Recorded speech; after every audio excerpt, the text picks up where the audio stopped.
Presiden Joko Widodo telah disuntik vaksin COVID-19 di Istana Merdeka Jakarta pada Rabu 13 Januari 2021.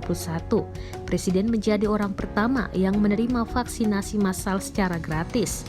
Usai disuntik vaksin COVID-19 sekitar pukul 9:42 waktu Indonesia Barat, Presiden berkegiatan seperti biasa.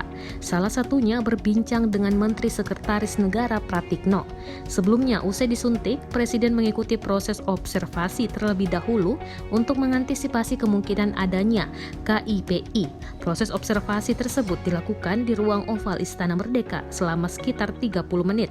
Untuk diketahui, sekitar pukul 9:36 waktu Indonesia Barat, Presiden mengikuti proses vaksinasi. Presiden yang mengenakan kemeja putih lengan pendek tampak berjalan menuju teras Istana Merdeka yang telah ditata seperti tempat simulasi vaksinasi di puskesmas beberapa waktu lalu. Sebelum disuntik vaksin, Presiden terlebih dahulu melakukan pendaftaran dan verifikasi data serta penapisan kesehatan, antara lain pengukuran suhu tubuh dan tekanan darah. Adapun yang bertindak selaku vaksinator Presiden adalah Wakil Ketua Dokter Kepresidenan, Prof. Dr. Abdul Muthalib, SP, PD, KHOM, dengan dibantu seorang asisten yang mempersiapkan peralatan. Vaksinator tampak menyuntikkan vaksin di lengan kiri Presiden Jokowi sekitar pukul 9:42 waktu Indonesia Barat.